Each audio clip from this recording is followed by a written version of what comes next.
Hello student, कैसे हैं? तो उम्मीद करती हूँ आप सब ठीक होंगे। तो आज अध्याय का नाम है कसौटी। सबसे पहले हम पाठ का परिचय पढ़ लेते हैं। प्रस्तुत पाठ के लेखक श्री कन्हैयालाल मिश्र प्रभाकर हैं। हिंदी के श्रेष्ठ निबंधकार के रूप में प्रभाकर जी का अपना एक विशिष्ट स्थान है। पत्रकारिता के क्षेत्र में उन्होंने अविस्मरणीय कार्य किया है। उन्होंने छोटी छोटी कहानियों के माध्यम से सामाजिक चेतना जागृत की है। पाठ पढ़ना शुरू करते हैं। श्रीमती विद्यावती कौशल का छोटा लड़का है फालू। ये कोई उसका नाम नहीं, नाम तो है अशोक और कहते हैं उसे फालू, तो ये हुआ उपनाम। अवस्था है 5 वर्ष, पर वह अकेला ही बहुत कुछ है। बालक भी, बूढ़ा सलाहकार भी, तरुण सेवक भी। अजीब बालक है ये। अंधेरी रात में 2 बजे उसे गहरी नींद से जगा कर कहिए कि तबीयत खराब है बेटा, तो तुरंत कहेगा कि डॉक्टर को बुला लाऊं, और वह चलने को तैयार दिखाई देगा। क्या ये बालक का उत्साह ही है? ना, वे उस अंधेरी रात में अपने घर से दूर डॉक्टर के बंगले पर चला जाएगा और उसे जगाकर पूरी बात समझाकर ले आएगा।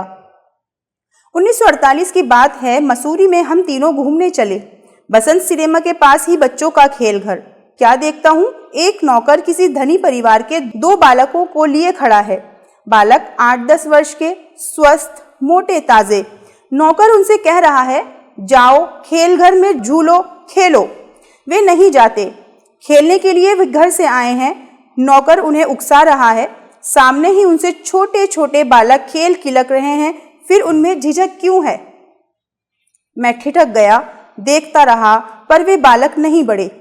तब आगे चलकर मैंने उस नौकर से कहा, भैया जब तुम घर पहुंचो तो इनकी माँ से कहना कि एक खद्दर वाला मिला था, उसने आपको नमस्ते कहा है और ये संदेश भेजा है कि आप माँ तो बन गई, पर आपको माँ बनना नहीं आया। अभी तक देश गुलाम था सो निभ गई, पर अब तो देश स्वतंत्र है। नौकर की आंखों में गर्मी आ गई।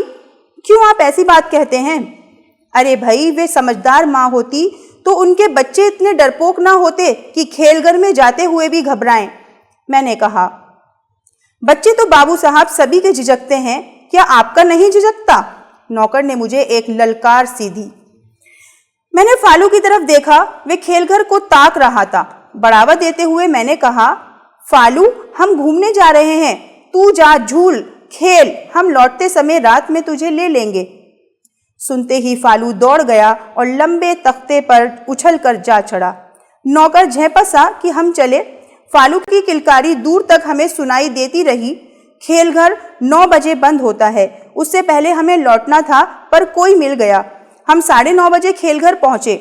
हम चिंतित थे कि फालू अकेला रो रहा होगा। आज शाम में आकर बड़ी भूल की, पर देखते हैं कि फालू वहां अकेला खड़ा है। हमें देखते ही वह खिलखिलाकर दौड़ा और लिपट गया। तभी एक आदमी आकर हमारे पास खड़ा हो गया। बाबूजी नमस्ते। खेलघर का एक मुंशी, एक गढ़वाली भाई बोला, आप बच्चे को छोड़ गए, ये 9 बजे तक खेलता रहा, पर जब मैंने खेलघर बंद किया और आप नहीं आए तो मैंने सोचा कि ये अब जरूर रोएगा। आपकी बातें मैंने सुनी थी, इसलिए इसे बताए बिना मैं छिपकर बैठ गया कि देखूं अब भी घबराता है या नहीं। ये नहीं घबराया और खेलता रहा। सचमुच बाबूजी, ये तो शेर बच्चा है। मुंशी उसे चुमकार कर चला तो विद्या जी उसे कुछ देने को हुई, पर मैंने इशारे से उन्हें रोका और बाद में कहा, ये उसकी सद्भावना का अपमान है कि हम उसे पैसों से तोलें। कहने से तो बहुत बालक काम करते हैं, पर फालू बिना कहे काम करता है। संध्या हुई कि छोटी बाल्टी उसने उठाई, नल से पानी भरा और ऊपर की छत ठंडी की। 3-4 बिस्तर धीरे धीरे ऊपर पहुंचाए। बाजार से वे दूध वगैरह ही नहीं लाता, राशन भी लाता है, और मुसीबत ये है कि उससे काम ना लो तो रोता है, लड़ता है, रूठ जाता है।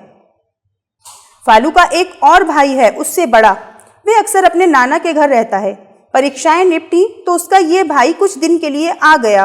अब ये 2 हो गए एक की जगह। कोई 5-6 दिन बाद एक दिन में उनके घर खाना खाने बैठा तो पानी नहीं। मेरे भीतर एक खराश सी हुई, यह क्यों? फालू तो भोजन की चर्चा होते ही नल पर पहुंच जाता है और एक बाल्टी पानी निकालकर तब लोटा भरता है। उसे लाते लाते कहता है, बर्फ माफिक, बर्फ के माफिक। आज वे कैसे भूल गया? शायद भाई के साथ खेल में लगा है। पुकारा, फालू पानी लाना बेटा, पर पानी नहीं आया। क्या बात है? फिर पुकारा, अरे पानी नहीं लाया? दबी सी आवाज कानों में पड़ी, प्रमोद लाएगा। और अब फालू हर काम प्रमोद पर टालता है, कन्नी काट जाता है, जैसे बहरा ही हो गया है। अब निगाह काम पर नहीं जाती, प्रमोद पर जाती है कि काम को प्रमोद क्यों ना करे, वही क्यों करे। एक और एक दो की तरह ये भी साफ है, जिस काम को एक आदमी करता है उसे दो करने लगे तो वो पहले से जल्दी और सुंदर होना चाहिए, पर होता नहीं ऐसा। मेरे धनी मित्र हैं सेठ सेवक राम खेमका। जिस गली में उनकी दुकान है, दूसरे व्यापारियों की भी दुकानें हैं। लाखों का व्यवसाय होता है इन दुकानों पर, परंतु यहाँ की नालियाँ और सड़कें हमेशा गंदी रहती हैं। बल्ब फ्यूज हो जाता है तो महीनों नहीं बदला जाता। सफाई पर कौन ध्यान दे, बल्ब कौन बदले? शायद सबका यही उत्तर है, ये सड़कें और ये नालियाँ हमारी ही तो नहीं हैं। नागरिकों में सामूहिक उत्तरदायित्व का बोध किसी भी राष्ट्र के जीवित होने की सर्वोत्तम कसौटी है। किसी राष्ट्र का बल नापना हो तो देखिए कि क्या इस देश के नागरिक देश के सामूहिक हितों के प्रति सतर्क हैं।